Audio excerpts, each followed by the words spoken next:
You're listening to the Paranormal Peeps on the Darkcast Network. Come to the dark side of indie podcasts with the Darkcast Network. We have cookies. Between the realm of the dead and the journeys of the living, join Josh, Jamie, and Elisa as they delve into the vast world of the paranormal and breathe life back into the history of the departed. Hey, everybody. Welcome back to the Paranormal Peeps podcast. Yes, welcome back and happy Thanksgiving. Happy Thanksgiving, everybody. This is a special Thanksgiving episode. Well, it's not. It's an episode-let. Like it's just like a little snippet. Yes. Just a little piece. Just a little amuse-bouche for Thanksgiving. Yeah. So we are going to tell a Thanksgiving ghost story. Ooh, I don't know that I've ever heard a Thanksgiving ghost story. I don't know that I ever have like, either. You hear the Christmas ones. Of course you hear Halloween, and then you hear everything in between. But a Thanksgiving ghost story? A Thanksgiving ghost story. Yeah, I don't recall ever hearing one. So I'm excited to hear this. The Hotel del Coronado in San Diego is one of the most beautiful hotels in the world, and some say the most haunted. The ghost story that has long been attached to the hotel is unique in that it is one of the only Thanksgiving ghost stories that is told.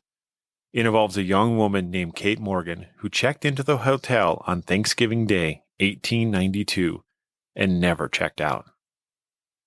When the Hotel del Coronado opened in 1888, it was the largest resort hotel in the world.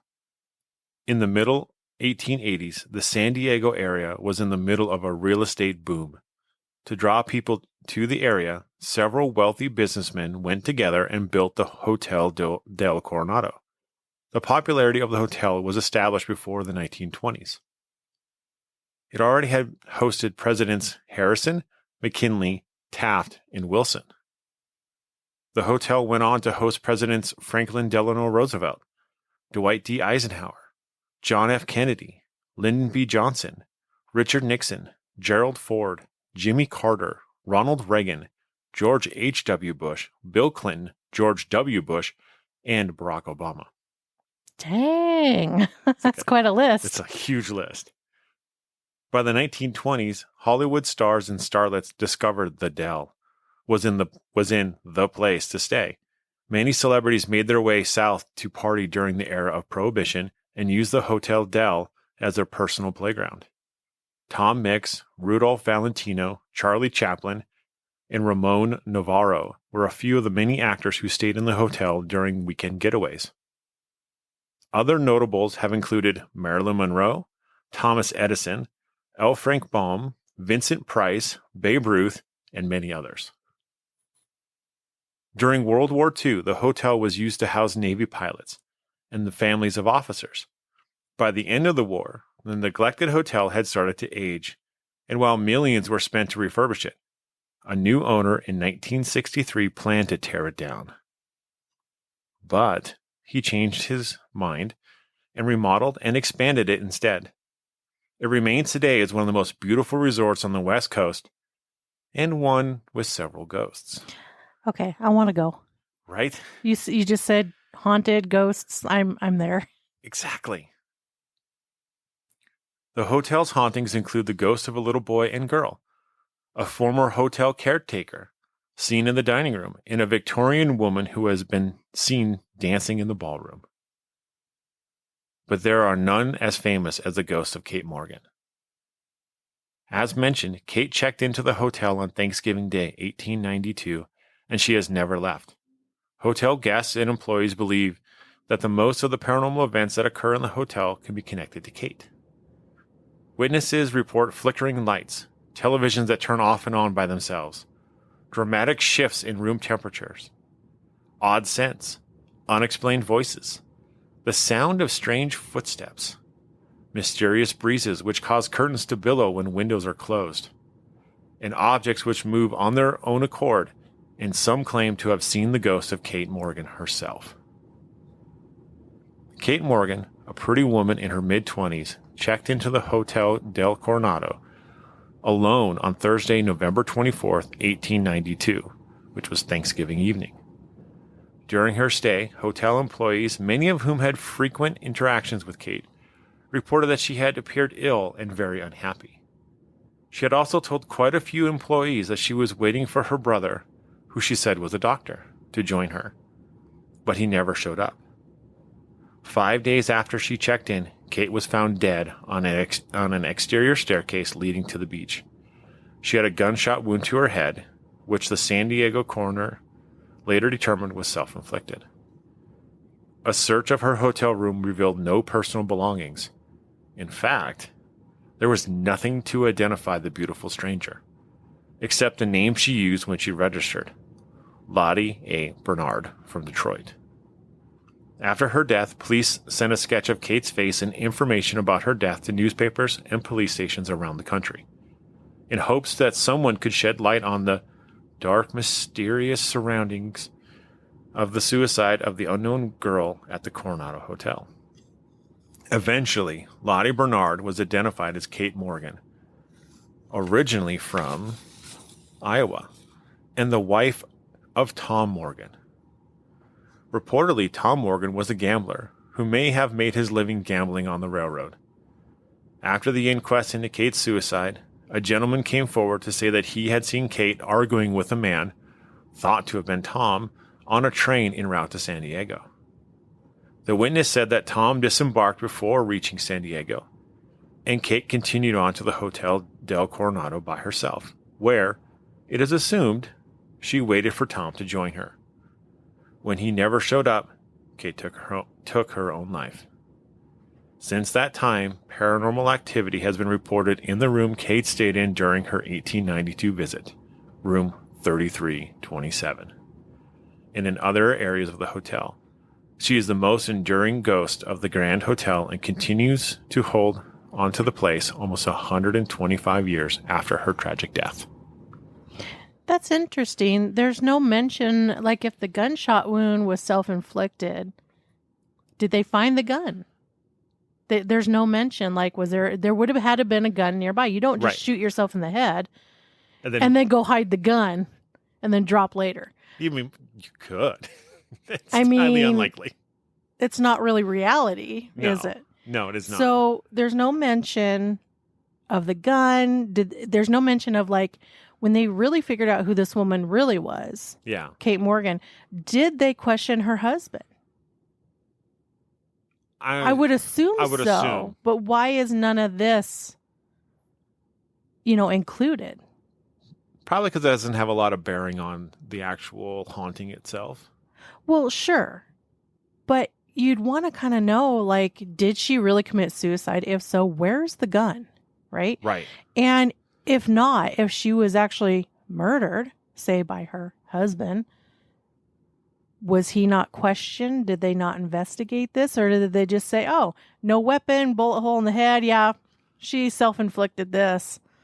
I mean, it's highly suspicious looking from a crime perspective. Well, this is true. There is a woman who was stabbed, I think it was 125 times, in the chest, the head, and the back of the neck. Mm-hmm. And the original coroner's report said self-inflicted. Are you kidding me? I wish I was. I mean, I'd love to hear the coroner's reasoning for coming to that conclusion. Right? Because I don't know. So I can't really say, But most people don't stab themselves in the back. Not that many times come on. Come on. Oh, man. Well, that's interesting. So there's no more to the story. Like, does she appear on Thanksgiving every year? Or I think she appears all the time in the hotel and in that room. I was just wondering if there was like an upswing around Thanksgiving in her sightings and it's possible, right? You would think that maybe on the anniversary of her death but she didn't die on Thanksgiving. Remember, she checked in on Thanksgiving evening. Well, they found her body 5 days later. Yes, but I'm saying for the time that she checked in, is there like an upswing, like from Thanksgiving and, a few days later leading up to her, suicide in quotes here. Yes. Or murder, whatever. Is there an upswing in activity? I don't know. I mean, I'd love to know if anybody knows anything and I've never heard of this. But I've never heard of the hotel. I've heard of the hotel. I never heard anything about a Kate Morgan there. Wow. But see, we're not from the area either. Right. So I'm sure that people that have been there once or more or live in the area, maybe they've heard all these. And they have more information. Well, maybe what we need to do is check into room 3327 for a week during Thanksgiving. Yeah. That would be interesting to find out. Well, add it to our lengthy list of places to go. It just keeps getting bigger. Yeah. I mean, seriously, there's just not enough time. No. Or money. Or money. But that's the beautiful thing about the paranormal is that there are so many different places out there, historically based and, tragedy based, that you can find to investigate. And the list just keeps growing. It doesn't keep getting smaller. It just keeps getting bigger. Yeah, it definitely does. Absolutely. I don't think you have to go far to find a place that's, haunted. No. And the thing is, for me, I love going and learning about the place, the building itself, the people that were there from the past or, whatever. I want to hear their story. Right. I mean, for me, that's my main drive is I want to find out more. Yeah. I want to find out more. What was your life like? Who were you? Yeah. Well, exactly. So. And that's the neat thing is like when you can confirm or try to connect with some of these spirits, you can try to find out as much as you can, as much as they're willing to tell you. Well, right. And it just depends, on their energy and what they're able to provide or want to provide. Exactly. It's all variant. Yeah. From location to location. So this is coming out, on Thanksgiving Day. Yeah. Which obviously is a time that we all give thanks for, our blessings in life and in those pieces. So what are you thankful for?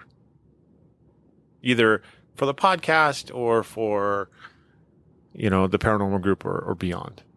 Well, I mean, how do you pick any one thing? It's really hard. I mean, you've heard it probably a million times. Of course, I'm thankful for family and friends. I'm thankful for the roof over our head, the food on our table, right? Yeah. All those things. So there's so many. I'm thankful for my faith. Yeah. I would say I'd put that at number one above everything else. So, yeah. What about you? Well, I'd say I have to agree with all of those. Yeah. But, also I'm thankful for our loyal listeners. I love the fact that you guys come back and listen to us every episode. Yes. And we love, we don't hold public events a lot, pretty much once a year, sometimes twice. Yep. But I'm also very thankful for those that come and participate and that we get to chat with and hear about their interest in the paranormal and why they have it. And I love that. Yeah. And we have ran into some listeners out in the wild. Yeah. Just like running errands and stuff. We have ran into listeners, which is amazing. Like it's something I never thought would happen. Right. Just being out and about and they're like, hey, so which two are you? Because I was wearing one of our shirts and so that was pretty cool. So we got to meet another person and who was part of another paranormal team, which was really cool. Yeah. I really love our other paranormal teams that are out there in this community in Utah. There's so many great ones out there. There are. And we have met, it's remote, right? But we have met some other great teams around the world too. And one of these days we'll get out and meet them in person and investigate with them. Yeah. Yeah. We're definitely making plans to do those things. Definitely. In the future. So, and speaking of Thanksgiving, what are some of your Thanksgiving traditions? Well, let's see. Growing up, I would say this, we always went to my grandparents' place on my mom's side. We'd go to Bismarck, North Dakota, or Mandan, depending on if we're staying with my uncles or not. And we would all get together. we would have a huge Thanksgiving feast. There's like 15, 20 of us. And we would eat and play cards and play games. And then it's never fail because I have a lot of musicians in the family. And so all of a sudden there would be guitars broken out, harmonicas out, and playing songs and just singing and having a good time. See, that sounds amazing. Doesn't it? Like as you're saying it, you can just get this mental picture of it all. Yeah. So very, very cozy feeling, Yeah. Very So, cozy. I remember growing up when we lived in Alaska. I remember it was, it was the traditional big feast, right? Yeah. It was always football on the TV. It'd start the morning out as like, the Macy's Thanksgiving Day Parade, Yep. of course. And so we'd watch that. And then football would go on. I remember always just hearing football in the background. And my brother and I would just play. And there were other times on Thanksgiving where we go up to a, friend of the family's place and have Thanksgiving with them. So, and then when we moved down to Washington State, Thanksgiving was held at my grandparents' place, which was always great. Yeah. I've had a couple Thanksgivings there. Yeah, you have. And if there was snow on the ground, it was sledding down the barn hill.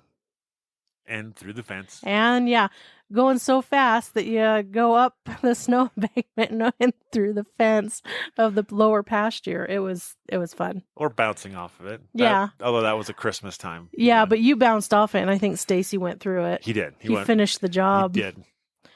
So, yeah, and then, but today with Josh and I and our son, our Thanksgiving tradition is a nice meal, of course. Always. Not always traditionally turkey. So, I mean, sometimes we do ham. There's been another time where we did like a roulade. Yeah. So we do different things. This year we're doing turkey, of course. But another tradition of ours is we watch a Thanksgiving movie, which is Planes, Trains, and Automobiles. So it's a movie from the 80s starring John Candy and Steve Martin. So if you've never seen it, check it out. You can stream it on multiple platforms. It's really cool. It's hilarious. But yeah, we watch that, and then we always watch Christmas Vacation after it. Yep. We watch that one, and then we watch Home Alone. Yeah, well, we also watch A Christmas Story. So yes. Yeah, but we always start with Planes, Trains, and Automobiles because that is like a Thanksgiving movie because it's about Steve Martin and he's trying to make it home to his family in time for Thanksgiving. And everything that you can imagine goes wrong. And it is so hilarious. It's really worth checking out. It is. It's a great 80s movie. Yeah.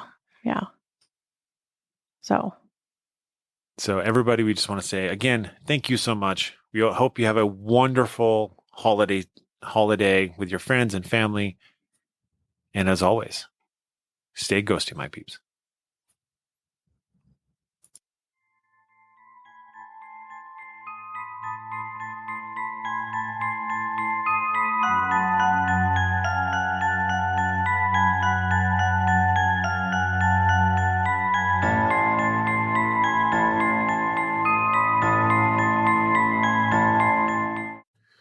Thank you for listening to the Paranormal Peeps podcast. You can find us on social media at Twitter at CPR Paranormal, on Facebook at Paranormal Peeps Podcast and Cold Spot Paranormal Research. And you can find us on Instagram at coldspot_paranormal_research.